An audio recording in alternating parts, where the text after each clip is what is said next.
반갑습니다.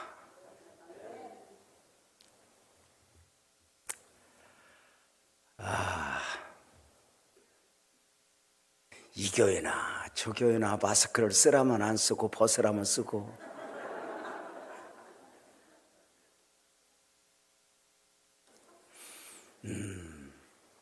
이제 오늘부터 4일 동안 이제 저는 말씀을 이렇게 전하게 될 것인데요. 그냥 너무 애쓸 것 없어요. 그냥 예수 믿는 게 이런 거구나. 교회 생활을 이렇게 하는 것이구나.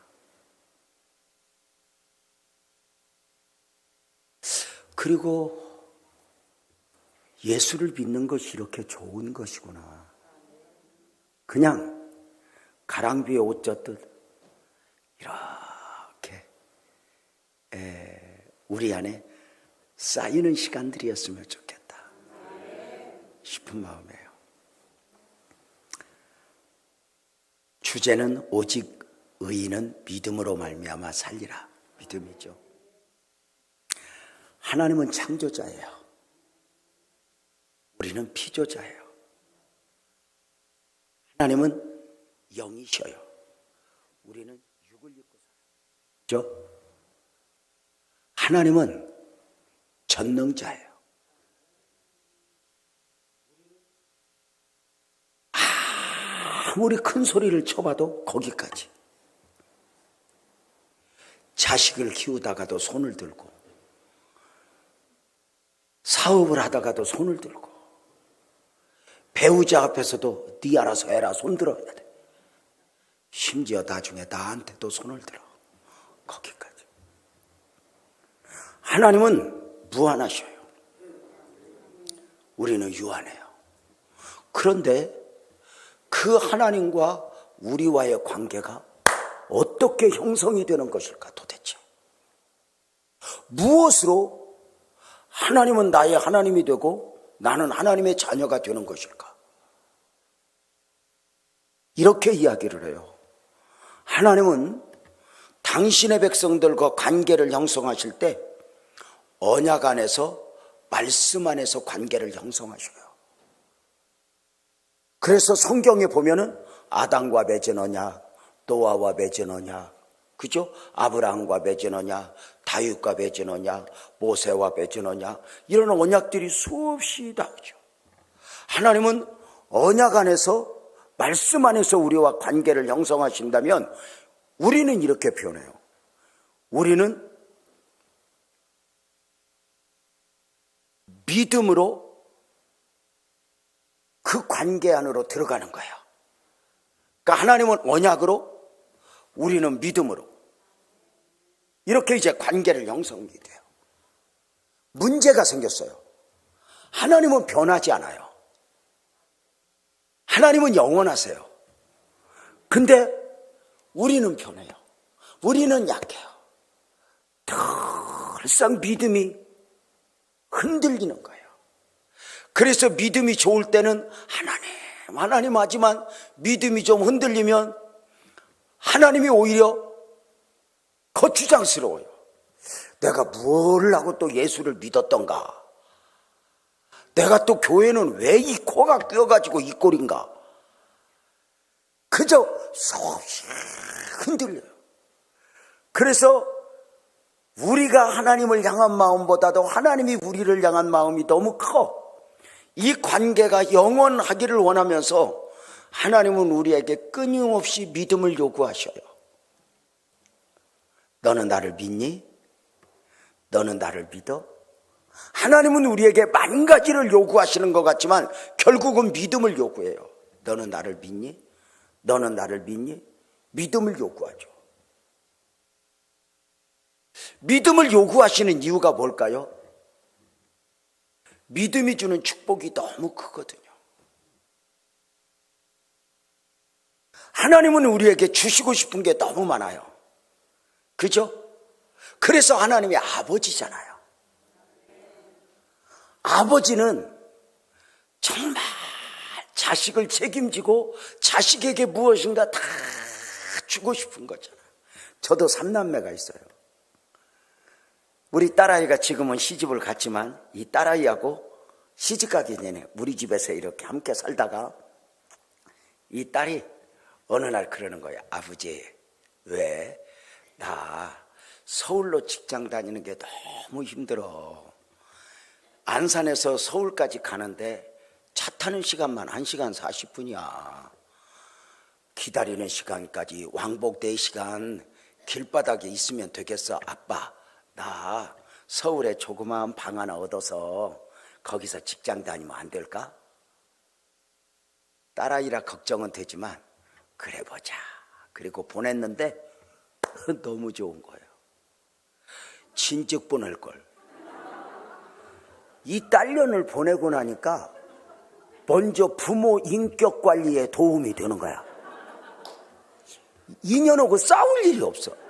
내가 이 딸이 집에 있을 때는 왜 치마가 짧냐, 머리는 왜 그러냐, 신발은 왜 그러냐, 왜 이렇게 늦게 들어오냐, 방은 왜 안 치우냐, 싸울 일이 얼마나 많은지. 대한민국의 딸년들 방 치고 깨끗한 방 하나도 없어. 문 열어보면 쓰레기통입니다. 쓰레기통. 여기 팬티, 여기에 입었던 옷, 여자애들 방이. 언젠가 교회 갔다 오다가 딸 방문이 열려서 이렇게 보았더니 그만 시험 들게 생겼어요. 우리 딸이 그러니까 왜 봐? 그래.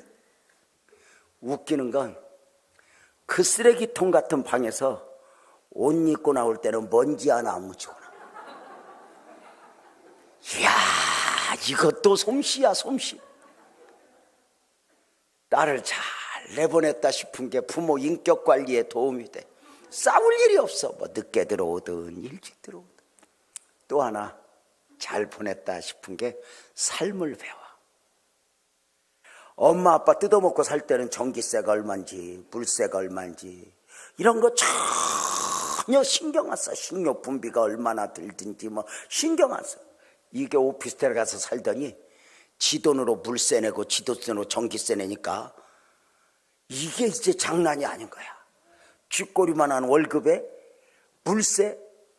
아빠야 온수 모다기가 왜 이렇게 빨리 돌아가냐. 나 겁이 나서 5분 안에 씻고 나온다. 2년이 집에만 오면 1시간을 목욕탕에 있어. 저 엄마 아빠 돈은 돈도 아니야. 이야, 삶을 배워. 삶을 하나씩 하나씩. 몇 년 전에 감자값이 폭등한 적이 있어. 한번 순간, 그 순간에 이 아이가 된장국을 먹고 싶어서 감자를 하나 사러 갔다가 바들바들 떨고 그냥 와서 감자 하나가 2,000원. 제가 운전을 하고 가는데 우리 아내 카톡에 알림이 울려요. 이렇게 보더니 막 웃어요. 왜 그래 여보?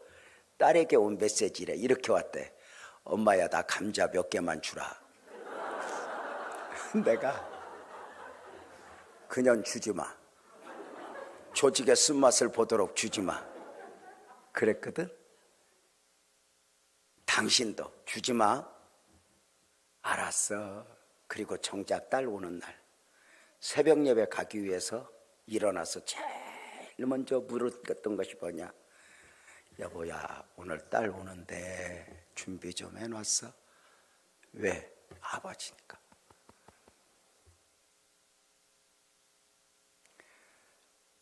하나님이 우리에게 믿음을 요구하시는 이유가 뭘까?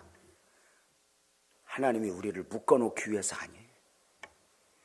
하나님이 우리에게 주시고 싶은 게 너무 많거든. 구원을 비롯해서 우리가 원하는 것 이상 주시기를 원하는데 그것을 어디에 담아주시냐면 믿음에 담아주시는 거예요.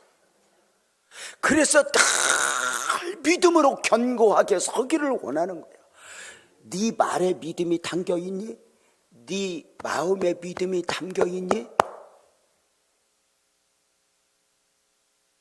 우리가 교회 생활을 하다 보면 이런 말을 해요. 네 말이 옳으냐 그르냐보다 더 중요한 건 네 말에 믿음이 담겨있냐, 은혜가 담겨있냐는 거다. 독약도 차게 먹으면, 보약도 차게 먹으면 독약이 돼. 내 말이 맞다니까 인정.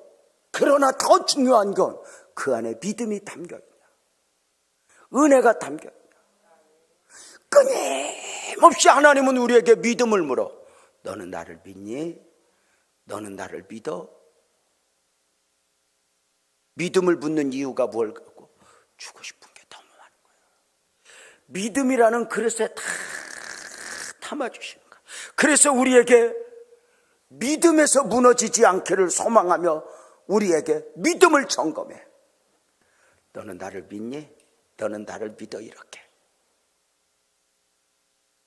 문제는 하나님이 우리에게 믿음을 물으실 때 말씀으로만 묻는 것이 아니라 삶으로 묻는다는 거예요. 나를 힘들게 하는 사람 앞에서, 나를 억울하게 하는 사람 앞에서, 내 명예가 짓밟히는 삶의 현장에서, 내 재산이 송두리째 날아가는 삶의 현장에서, 내 건강이 와르르 무너지는 삶의 현장에서 물어. 너 다 믿니?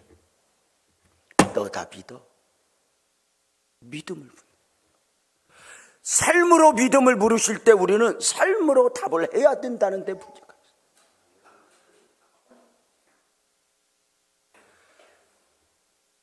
내 마음에 들지 않는 사람, 내 마음에 들지 않는 결정 앞에서 하나님이 믿음을 물어.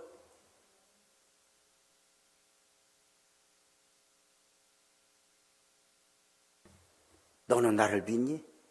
믿음을 묻는다는 것은 무엇을 말하는 거야? 믿음을 요구하는 거야. 믿음이 궁금해서가 아니야. 예를 들어서 오래간만에 삼촌이 조카를 만났어. 이렇게 물어.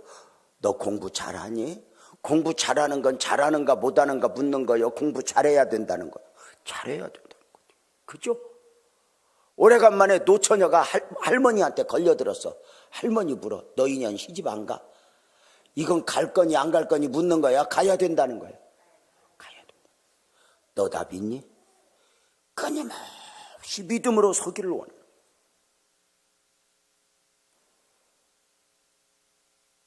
내 마음에 들지 않는 환경 앞에서, 내 마음에 들지 않는 결정 앞에서 너는 나를 믿니? 자, 벳세다 광야의 5천의 무리를 두고 우리 예수님 빌립과 제자들을 향하여 이렇게 말씀하셔요. 너희가 먹을 것을 주어라. 이때 똑똑이 빌립이가 이렇게 말해요. 예수님, 5천 명이에요. 이들 먹이려면요 200데나리온의 돈이 필요해요.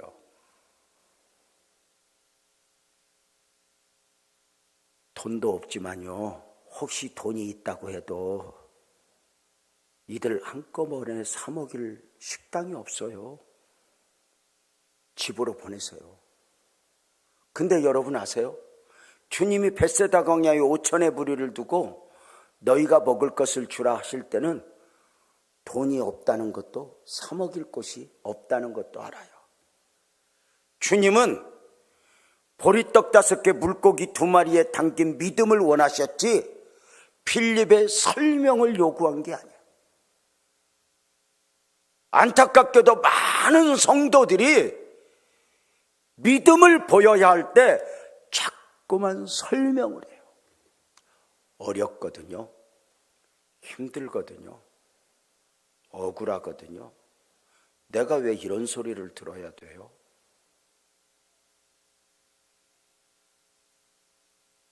믿음을 보여야 할 때 믿음이 아니라 자꾸만 설명해. 그래서 어느 날부터인가 하나님이 내게 원하시는 믿음보다는 내 생각 울타리 안에 갇혀 있어요. 믿음. 여러분 한번 물어봅시다. 여러분은 솔직히 대답해봐. 여러분은 과부 엽전 두니 뺏어가는 하나님이 좋아? 여덟입 얹혀주는 하나님이 좋아? 못 알아듣는 저거지 말고 대답 좀. 다시 물어볼게. 과부 엽전 두니 뺏어가는 하나님이 좋아? 여덟입 얹혀주는 하나님이 좋아? 그치? 어느 날부터인가 인본주의야. 내 생각에 춤춰주는 하나님.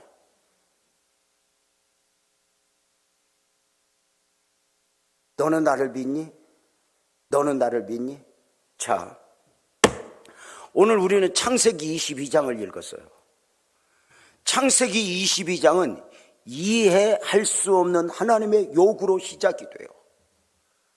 아브라함아, 너의 사랑하는 아들 독자 이삭을 번제로 바쳐라. 이해가 돼요? 번제가 뭐죠? 소나 양을 잡아서 각을 떠 가죽을 벗겨 불에 연기까지 몽땅 태워드리는 제사가 번제예요. 자, 그렇다면 네 아들을 번제로 바쳐? 이해가 안 되죠. 왜? 차라리 네 아들 목사시켜, 네 아들 선교사시켜 하면 여기까지는 가능해요. 그러나 네 아들 번제로 바쳐? 이해가 안 되죠. 왜? 아브라함이 믿는 하나님은, 저와 여러분이 믿는 하나님은 사람을 제물로 받을 만큼 무자비한 하나님이 아니에요. 차라리 당신 자신이 제물이 될지언정, 차라리 당신의 아들을 제물로 내놓을지언정, 한 영혼을 천하보다 귀히 여기시는 그 하나님이 사람을 제물로 요구한다? 때로 하나님이 그래요. 하나님이 아닌 것처럼, 아무것도 못하시는 것처럼 네 아들 번제로 바쳐. 더 이해가 안 가는 것은 그 이해할 수 없는 하나님의 요구 앞에서 아브라함이 하나님 왜요? 묻지도 않고 그냥 새벽에 이삭을 데리고 종들을 데리고 모리아산으로 3일길을 가서 번제로 드리는 거예요. 놀랍지 않아요? 어떻게 이럴 수 있을까? 여러분 한번 물어봅시다. 여기 목사님 같으면 어떻게 했을까? 한번 맞춰봐봐. 한번 맞춰봐봐. 솔직히 괜히 뭐 머리 쓰지 말고.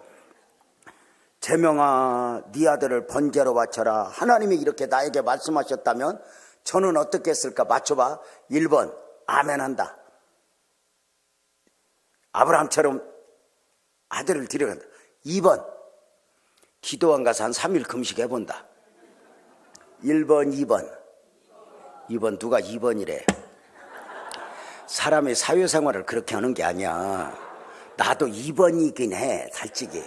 그래서 그래도 내가 강사인데 말로라도 1번 하면 아니야 나 2번이야 이렇게 하려고 그랬어. 근데 초장부터 나 세워놓고 2번? 그럼 물어보자. 성 목사님은 몇 번이야? 그럼 너희들끼리 해. 아니 나 불러다 놓고. 기도원 가서 한 3일 금식 해볼 것 같아. 하나님 말도 안 돼요. 어떻게 사람을 제물로 요구해요? 하나님 아니죠. 하나님 실수하신 것이죠. 많은 사람들이 이해할 수 없는 하나님의 말씀을 믿음으로 수용하는 것이 아니라 자기 생각을 가지고 하나님을 설득해요. 안 되거든요. 어렵거든요. 내가요 7번까지는 용서를 해요. 그 다음은 안 돼요. 내 생각을 가지고. 그래서 가끔은 보면 믿음인데 믿음이 아니에요. 은혜인데 은혜가 아니에요.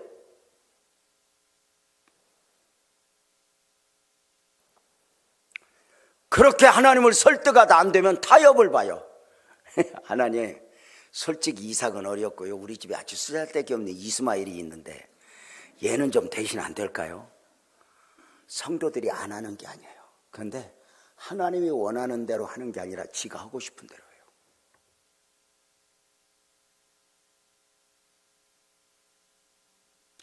내 형편이 이러니 내 사정이 이러니 나는 원래 이러고 이해할 수 없는 하나님의 요구 앞에 아브라함은 이삭을 데리고 종들에게 나무와 불을 들린 채 3일 길을 와요. 모리아산 밑에 와서 잘 들어봐요. 아브라함이 종들을 밑에 두고 이삭에게 나무와 불을 들려서 올라가요. 퀴즈. 3일 길을 종들과 함께 왔던 아브라함이 정답은 아니야. 근데 맞춰봐요.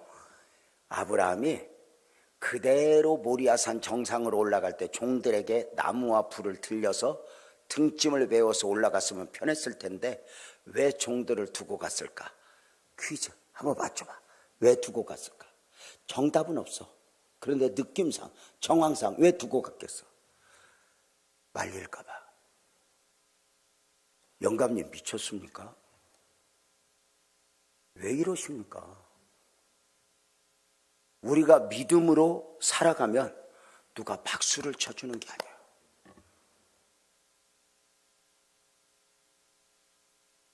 때로는 나 스스로도 이렇게 사는 것이 옳을까? 그렇게 갈등을 하게 되죠. 말릴까 봐. 혹시 이런 말 들어본 적 있어? 아브라함이 이삭을 바치라고 은혜를 입고 하나님의 음성을 들을 때 아내 사라하고 의논했을까 안 했을까? 아니 느낌상 만약에 했어봐. 아브라함이 새벽 예배 갔다 왔더니 은혜를 몽땅 입고 왔더니 사라가 퍼자고 있어. 갔다 와서 부시시 일어나는 사라한테 여보 나 오늘 새벽 기도 갔다 오면서 은혜 많이 받았다. 잘했어요. 하나님의 음성도 들었어. 그래 하나님이 뭐라고 해요? 이삭을 번제로 바치래. 그러세요? 푹 삶아서 들이소서 그랬겠어? 이놈의 영감쟁이가 미쳤나. 약속의 아들이라며? 언약의 아들이라며? 하늘의 별처럼 바다의 모래처럼 축복한다며? 그런데 이제 와서 하나님은 내 생각 속에 같이 하는, 내 생각 속에서 춤추시는 하나님이 아니에요. 믿음이 아니면 하나님의 말씀을 품어낼 수 없죠. 자, 이삭을 데리고 올라가요. 이삭이가 물어요. 아버지, 불과나무는 여기 있는데 번제할 어린 양은 어디 있어요? 이때 아브라함이 너 잡으러 왔다 그래요? 아니잖아요. 가자, 여호와께서 준비하셨을 거야. 그래요 아버지. 그리고 올라가요. 산 정상에 올라온 아브라함은 이삭과 함께 제단을 쌓고 불을 피운 뒤에 번제를 다 드릴 준비가 끝난 후에 이삭아 이리와 그러더니 묶어요. 묶겠습니다. 설명하고 묶어 그냥 묶어. 자, 순종은 믿음은 설명이 되어지는 게 아니야. 가끔 교회에서도 왜요? 구름기둥 불기둥이 왜요? 알려주세요. 아니요. 이삭아 이리와 그러더니 묶어요, 뉘어요, 칼로 찔러요, 설명하고 아니요. 믿음이라고 하는 것 자체는 설명이 불가능해요. 왜 믿음으로 살아야 돼? 몰라. 오늘 우리 교회에 선교사님이 10분이 와서 예배를 드렸어요. 일부러 저 멀리서 파푸아뉴기니아, 네팔, 살린, 또 뭐 어디야, 하여튼 여러 군데서 선교사님들이 오셔서 거의 매주 선교사님들 오시죠.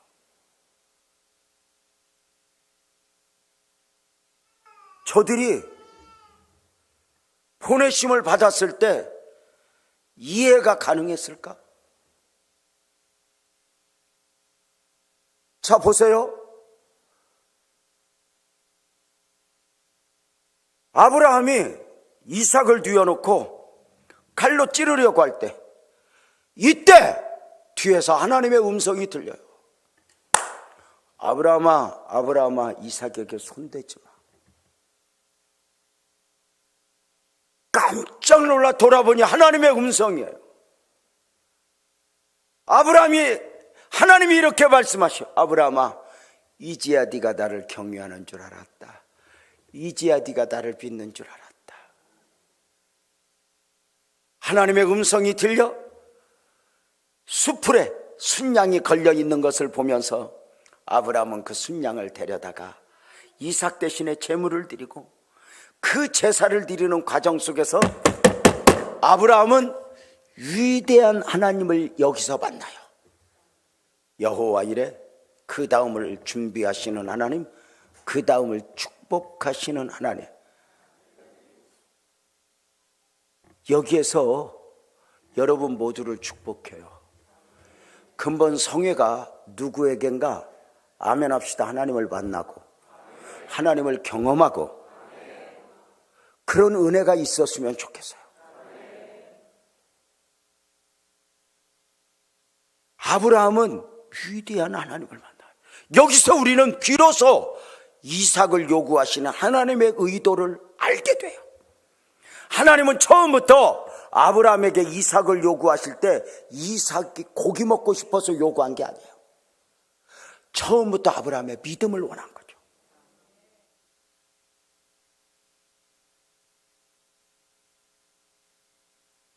아브라함아 이삭을 번제로 바치라 말씀하실 때 이삭 고기가 드시고 싶어서가 아니라 믿음을 원하죠. 왜? 여호와 이레 하나님으로 만나줄 계획을 가지고 아브라함아 이삭을 바쳐. 나는 이삭이 아니야. 네가 믿음을 보이면 내가 여호와 이레 하나님으로 만나줄 거야. 아멘 합시다. 너를 축복하신 하나님, 너에게 은혜 베푸신 하나님, 널 그 하나님으로 만나줄 거야. 이게 놀라운 거죠. 그래서 아브라함은 이해할 수 없는 하나님의 요구 앞에 순종하면서 남이 경험하지 못한, 남이 만나지 못한, 남이 받지 못한 축복의 하나님을 만나고 축복을 받게 돼요. 여호와 이래 그 다음을 준비하신 하나님, 그 다음을 축복하신 하나님.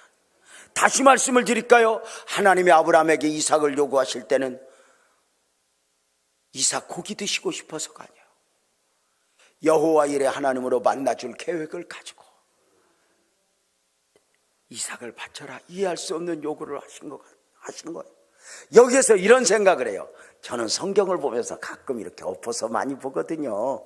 어떠세요? 만약에 아브라함이 이해할 수 없는 하나님의 요구, 아브라함아 이삭을 번제로 바쳐라 하나님이 요구하셨을 때 아멘하고 순종했는데, 만약에 아브라함이 거꾸로 한번 해서 물어봅시다. 이삭을 번제로 바쳐라 했을 때 아브라함이 하나님 어떻게 이삭을, 사람을 번제로 요구해요? 말도 안 돼요. 어떻게 이삭을, 안 돼요.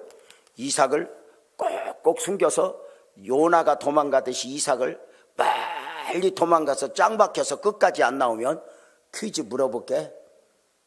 하나님이 아브라함 그냥 두겠어? 요절내 겠어? 예? 대답해봐. 요절내 그냥 둬? 요절낸다. 너무 하나님을 그렇게 무식하게 몰아붙일 필요는 없어요.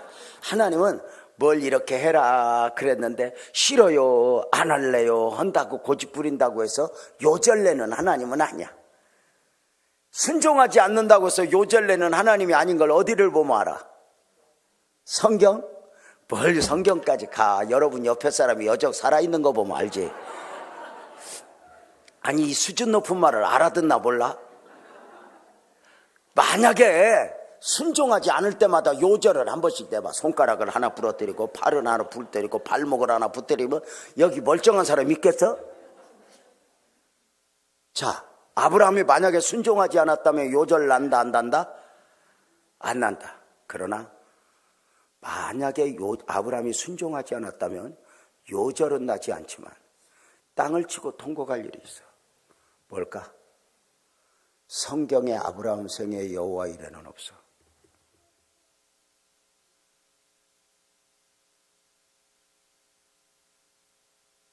이렇게 여쭤볼까? 만약에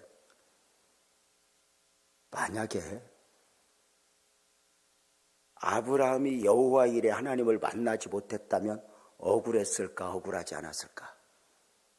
억울하지 않아. 왜? 어떤 하나님을 못 만났는지 모르니까. 근데 이걸 누가 알아? 하나님이 알지. 성령께서 알지. 그래서 성령이 우리 안에서 탄식하는 거야. 바보야, 그때 좀 믿음이지. 바보야, 그때 좀 아멘하지. 너 왜 네 생각에 매여?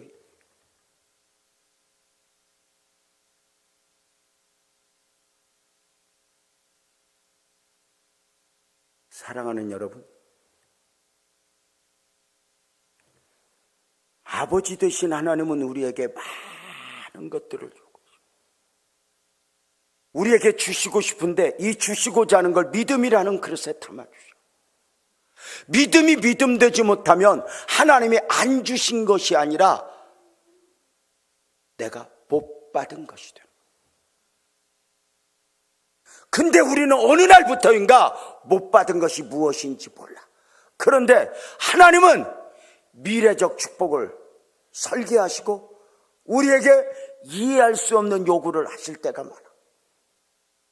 오래간만에 왔는데 내 이야기나 좀 한번 하고 오늘은 설교 일찍 마치려고.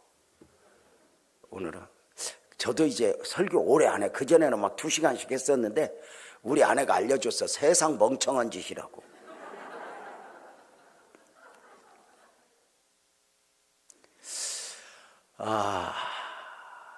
저는 5살 때 우리 아버지가 돌아가시고 8살 때 우리 어머니가 하늘나라로 가셨어요. 저는 제 기억에 아버지도 어머니도 없어요. 그래서 보고 싶지도 않아요. 왜 그럴까? 추억이 없으니까.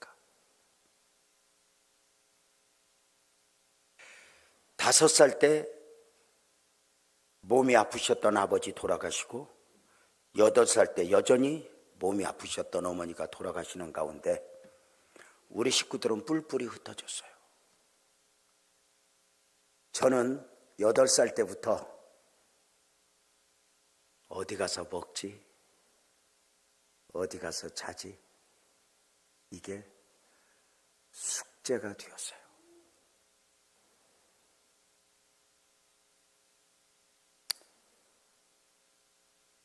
우선에 가진 돈이 있어 형들이 저를 서울로 데리고 왔지만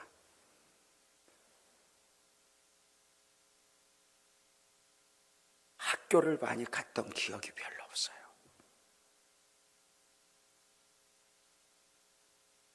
초등학교 5학년, 6학년 때부터 누군가의 심부름을 해주고 살아야 했어요. 많은 과정 거쳤네요.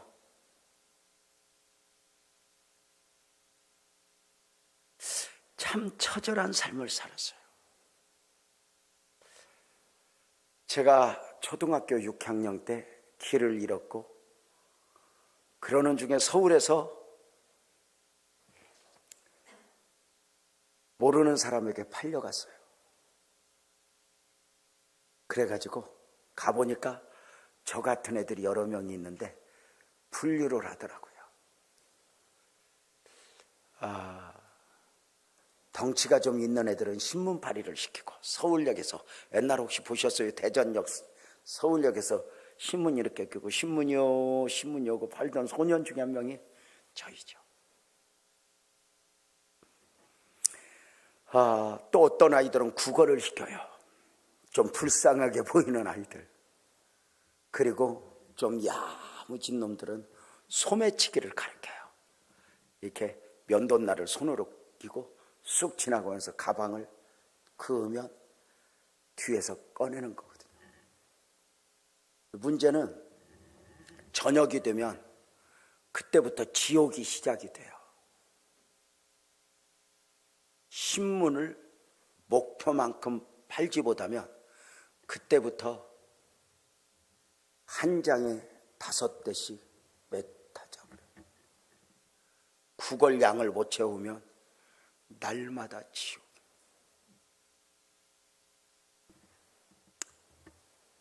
그 삶을 제가 살았어요. 지키는 사람이 많으니까 도망가다 걸리면 그날 밤에 마저 죽어요. 배고파요. 그런데 어느 날 서울역에서 신문이요 하고 있는데 뒤에서 목 놓아 기다리던 음성이 들려요. 제명이냐? 우리 형아가 서울에 저를 찾으러 몇 번 왔다가 마지막 포기하고 가다가 서울역에서 저를 봤어요. 저는 중학교 1학년을 2달 다녔는지 안 다녔는지 2달 만에 14살 소년이 저는 공장에 취직을 했어요. 14살 소년이 장난감 만드는 공장에서 2년을 넘게 열심히 해서 1,000원, 2,000원 모아서 종잣돈을 준비를 해서 제가 16살 때부터 장사를 시작했어요. 영양실조도 걸리고 많은 과정이 있었지만 그 장사하는데 리아카도 없고 손에 동상도 걸리고 열심히 사는 중에 지금부터 놀랄 준비를 해봐요. 하나님은 저에게 돈 버는 기술을 줬어요. 안 놀래? 제가 돈을 열심히 얼마나 벌었냐면 제가 20살 때 서울에서 집 2채 살 돈과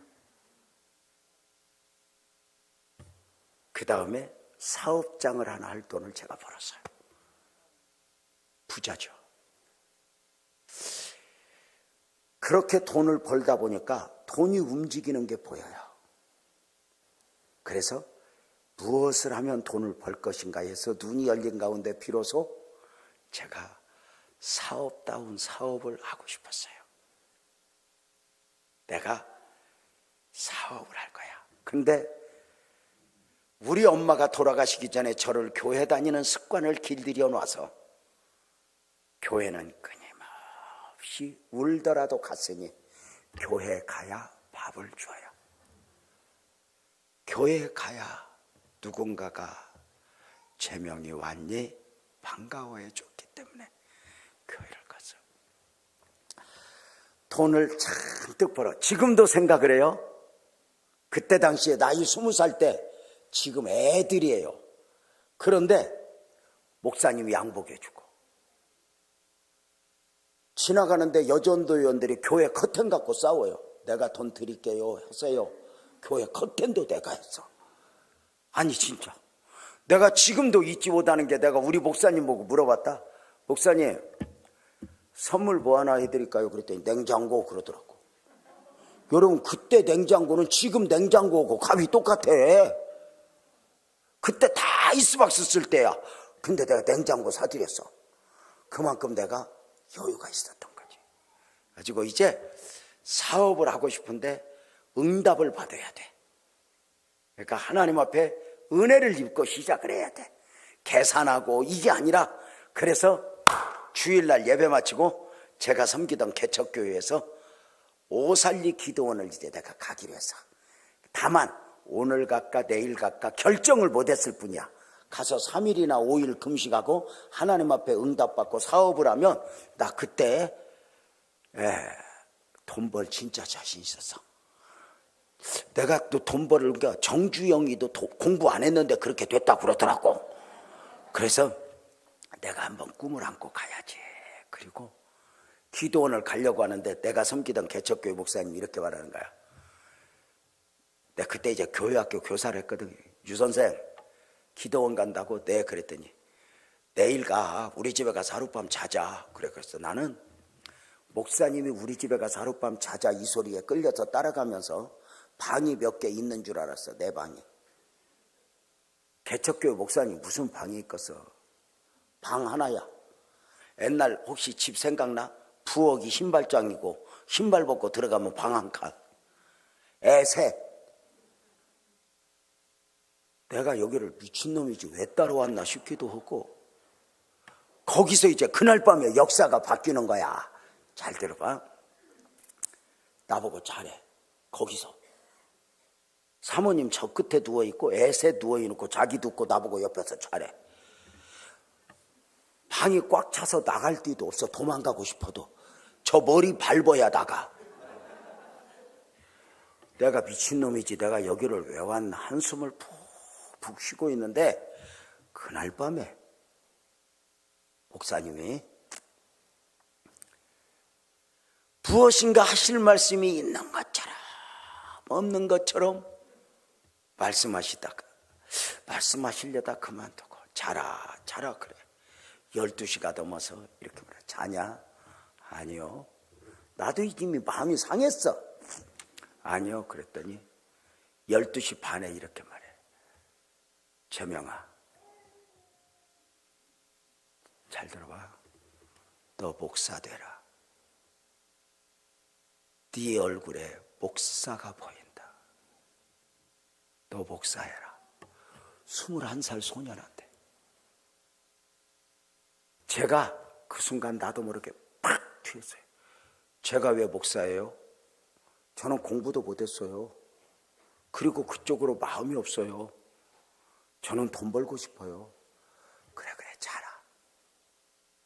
얘기가 안 되니까 자라다가 누워있는데 한 30분 있다 자냐? 아니요. 목사해라. 이걸 새벽 4시까지 볼까? 자냐? 목사해라. 저는 지금까지 소명을 따로 받은 적이 없어. 그날 밤에 자냐? 아니요. 하다가 목사가 된 거예요. 새벽 4시가 넘어서 목사님이 이렇게 말씀하시는 거예요. 너 내가 기도하고 감동받고 목사 되라고 이야기하는데 너 그렇게 기도도 안 하고 네 생각을 가지고 느낌을 가지고 안 한다고 그렇게 하면은 네가 하나님 믿는 사람이냐? 적어도 기도는 해본다고 해야 할 거 아니야. 그랬더니 그래서 내가 그 말도 맞는 것 같아. 가만히 있다가 알았어요. 내가 그랬더니 그 목사님은 어떻게 들었는지 갑자기 너 그거 목사한다 소리지. 앉아봐. 그러더니 내 의지와 전혀 상관없이 내 머리에 안수를 해. 주여 이 아들이 목사 되기로 했습니다. 이 아들을 평생 축복하시고 은혜 베푸소서 하는데 나 아멘도 안 했어. 그렇게 축복을 하더니 한숨을 푹 쉬고 있으니까 자라. 우리 새벽 기도 갔다 올게. 그리고 둘이 나가. 나보고 잘해. 거기서 잠이 와. 문제는 5분도 안 돼서 애 셋 중에 한 놈이 깨더니 내 얼굴 보더니 저 아버지가 아니니까 그때부터 자지러지게 울기 시작하는데 두 놈이 또 마저 깨갖고 그때부터 셋이서 1시간 반을 울어대는데 평생에 내가 새벽 기도 안 간 걸 그날같이 후회해. 자, 문제가 생겼어. 어릴 적부터 목사님한테 순종하는 걸 배웠어. 내가 목사가 된다? 이해가 안 돼. 왜요? 21살 때 그 자리에 의자에 앉아서 3주 금식을 했어요. 하나님 말씀 들려주세요. 하나님이 바쁜지 대답이 없더라고. 3주 금식을 21살 소년이 앉아서 했다니까. 그 다음에 회복하고 열흘 금식을 또 했어. 대답이 없어. 해가 넘겨서 22살 때 보름 금식을 했어. 아버지, 내가 이 길을 가야 하는지 알려주세요. 대답이 없어요.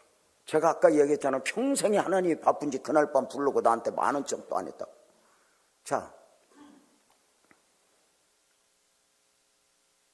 열흘 금식을, 보름 금식을 마쳤을 때 22살 때 회복 중인데 그래도 이제 이런저런 은혜를 입었을 거 아니야?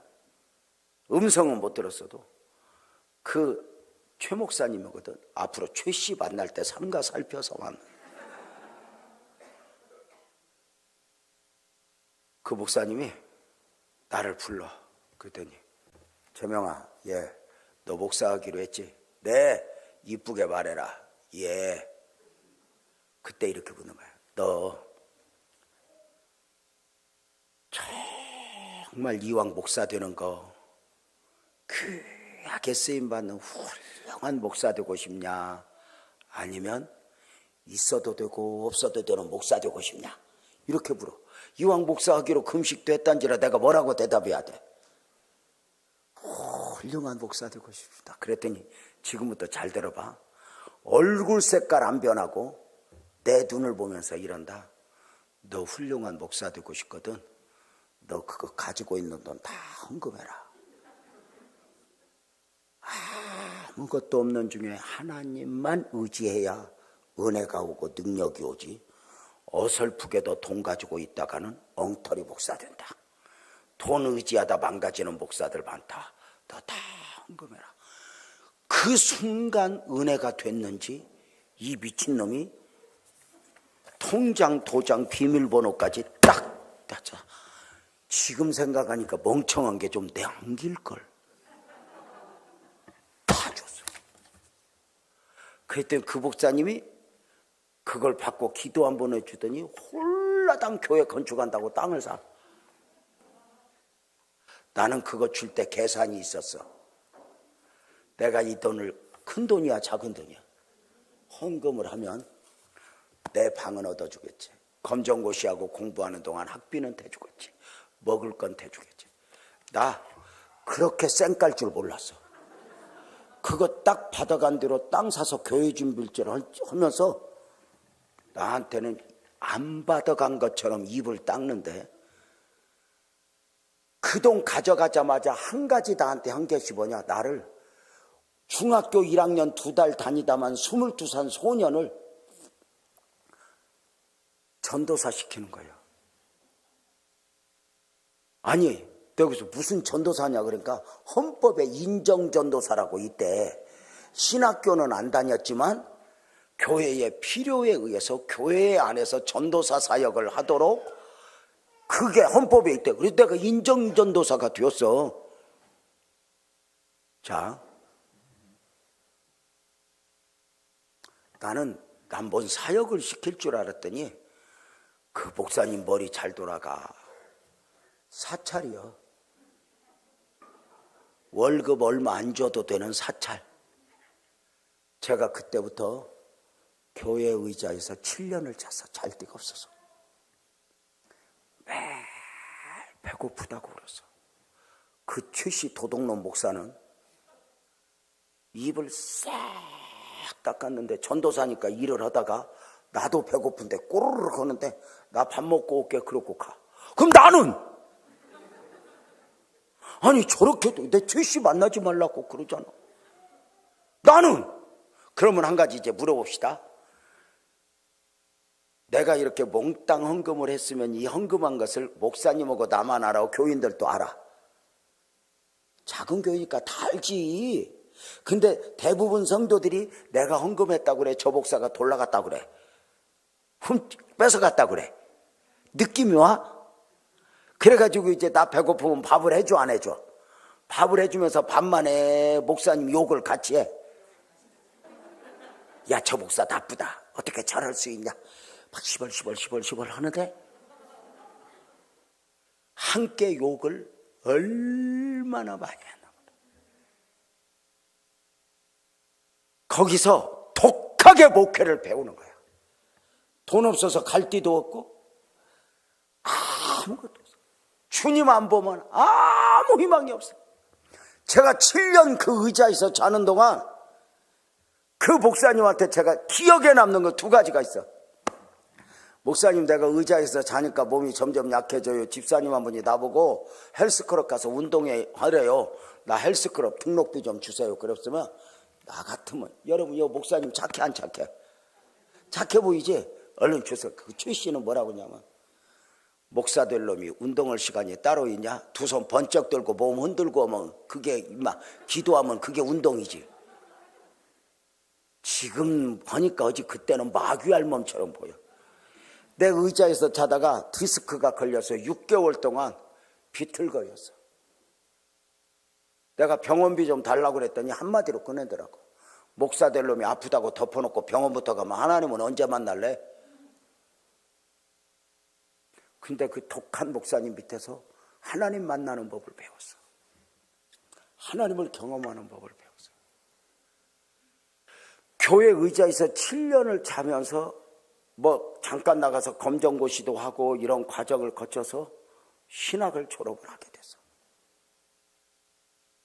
그리고 이제 그 과정 중에 여러분 한번 생각해 봐. 22살에 전도사가 됐어. 25살, 6살 뭐저가면서 물어보자. 학교도 다니다만 놈이, 공부도 안 한 놈이 전도사를 하면 얼마나 잘했겠어. 너무너무 한심하니까 집사 셋이서 나를 방으로 부르더라고. 안수 집사 셋이서. 내가 지금도 잊지 못해. 나보고 전도사님은 전도사님 할 사람이 아니니까 그만두고 나가래. 내가 그 소리 듣고 얼마나 울었나. 내가 그거 디테일하게 이야기하면 진짜 그런 과정을 거쳐서 7년 동안 하나님이 나를 8년, 10여 년 훈련을 시키는데, 그때 이제 7년 의자에서 자다가 이제 방을 내가 얻고, 조그만하게 하지만 그런 과정을 거쳐 한 10여 년 있는 동안 하나님이 나한테 뭘 훈련시켰냐면, 내가 그 최씨 도둑놈 목사한테 헌금한 걸 다 잊어버릴 정도로 그 목사님 의지하는 마음을 100분의 1도 안 남기고 다 없애버렸어. 그리고 89년 4월에 장로님 교회를 개척을 하러 한산에 간 거야. 장로님 한번 물어봅시다. 장로님이 만약에 목사님이면 옛날에 헌금 그렇게 많이 했어. 10년 동안 내가 데리고 있었어. 교회 개척을 하면 인간적으로 좀 도와줘야 돼, 안 도와줘야 돼? 도와줘야지. 그래서 장로님은 아직 멀었어요. 그 최씨 도둑놈은 입을 닦아. 아니, 그래가지고, 근데 또 더 웃기는 건 나도 그 양반을 기대가 없어. 하도 시벌시벌 욕도 많이 하고 이러는 가운데 기대 심리가 완전히 없어져가지고 가서 십자가도 없이 간판도 없이 89년 4월에 안산 지하실 불 보내면서 목회를 시작을 한 거야. 열심히 지하에서 상가 거쳐서 처음 성전을 건축을 하게 됐어. 처음 성전을 건축하는 날 여러분의 교회처럼 입당 예배를 드리는 거야.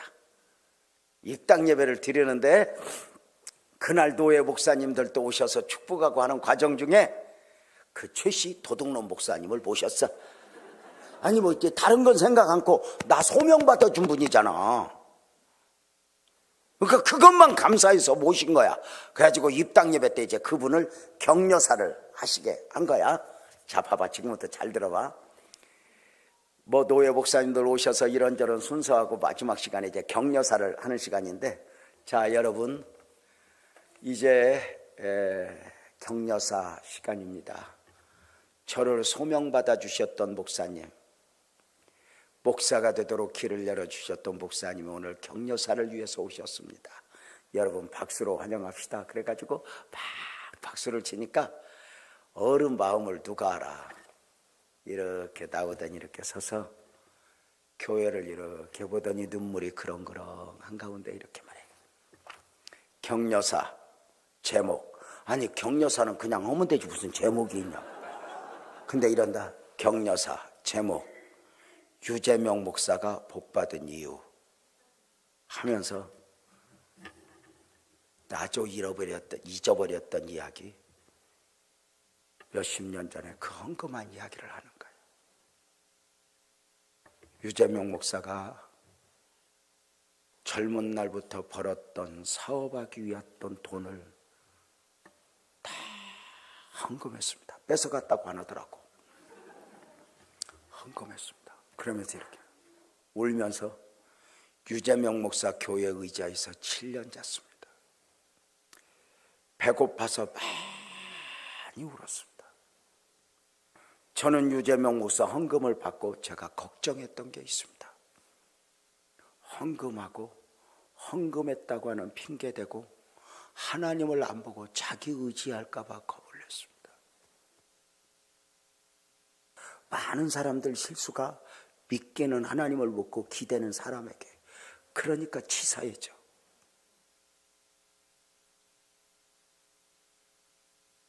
유재명 목사가 헌금을 했다고 나를 의지할까 봐 일부러 외면했습니다. 유재명 목사 배가 많이 고팠습니다. 많이 울었습니다. 하는데 제가 앉아서 엉엉 울었어. 어른 마음을 내가 어떻게 아냐고. 그래서 유재명 목사가 목회를 하면 하나님만 봐야 되는데 행여라도 자기 의지할까 봐 일부러 외면했고, 유재명 목사는 이만큼 하나님이 은혜를 입었다고 하면서 유재명 목사 애썼다. 그러더니 그 자리에서 불러서 나를 안아주더니 1억을 줘. 봉투에 1억을 줘. 유재명 목사 애써서 제가 엉엉 울었어. 어른 마음을 누가 알아? 우리가 하나님 마음을 어떻게 알아? 그날 그 예배가 입당 예배가 마쳐지고 손님들 다 간대요. 우리 장로님 집사님이 물어, 목사님 우리는 우리가 잘해서 이렇게 교회가 복받은 줄 알았다. 근데 목사님이 심었구나. 일찍부터 심었구나. 그렇게 헌금을 많이 했는데 왜 한 번도 간증을 안 했어? 교회 의자에서 잔것만 이야기하고 왜 헌금한 건 얘기 안 했어? 그래서 내가 헌금한 거 얘기하려면 시벌시벌한 것도 얘기를 해야 되는데 욕한 건 빼고 헌금한 것만 얘기하는 게 좀 그래서.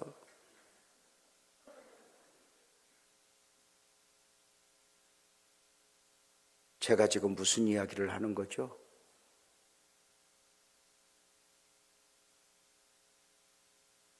때로는 하나님이 우리에게 이해할 수 없는 요구를 하세요. 때로는 하나님이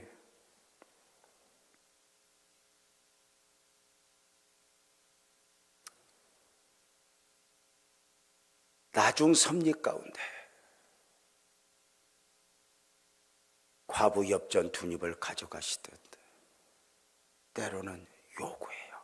이삭을 받죠.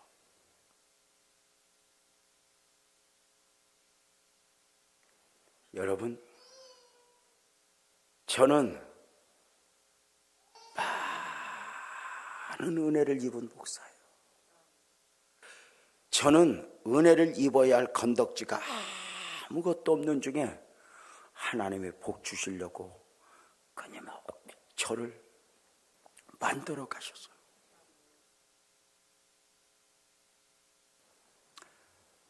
그 은혜를 입게 되는 원리는 아마도 내일 저녁에 할 거예요. 이제 저는 오늘 설교를 일찍 끝내기로 하고 지금 끝내려고. 원래는 내일 저녁 할 설교도 오늘 해야 되는데 지금 나눠서 내일 이어서 할 거예요. 그래서 여러분들이 내일 저녁에 꼭 와야 돼. 원래 오늘은 안 와도 돼. 내일 저녁에 와서 그 설교를 들어야 마무리가 돼. 근데 꼭 공부 못하는 것들은 안 와도 되는 날만 와.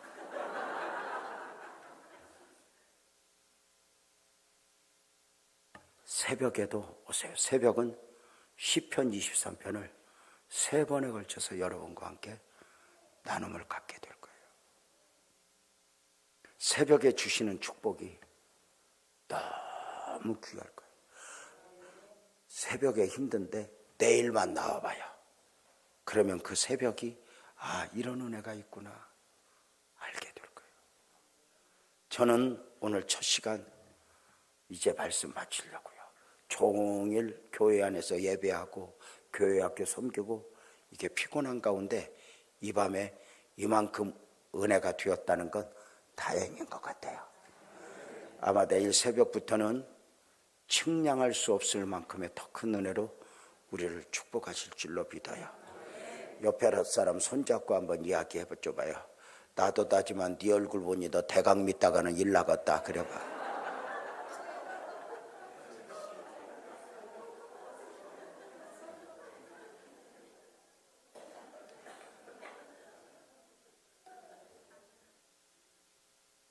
기독교 복음의 특징이 있어요. 내가 믿음으로 살아야 될 이유는 믿음으로 산 뒤에 알아요. 믿음에서 무너지면 누구 때문에 무엇 때문에 하다가 힘들어져요. 이번 주간에 하나님이 어떻게 인도하시고 축복하실지 저도 기대가 되고요. 와서 여러분 뵈면서 너무 고맙고, 사랑하는 장로님들, 권사님들 너무 고맙고, 그래서 하나님이 더 큰 은혜를 허락해 주셨으면 좋겠다 싶은 마음이에요. 시간 하나님이 감동 주신 대로 예물도 드리면서, 이번에 우리 교회는 교회대로, 성도님들은 성도님들대로 많은 은혜 입도록 합시다.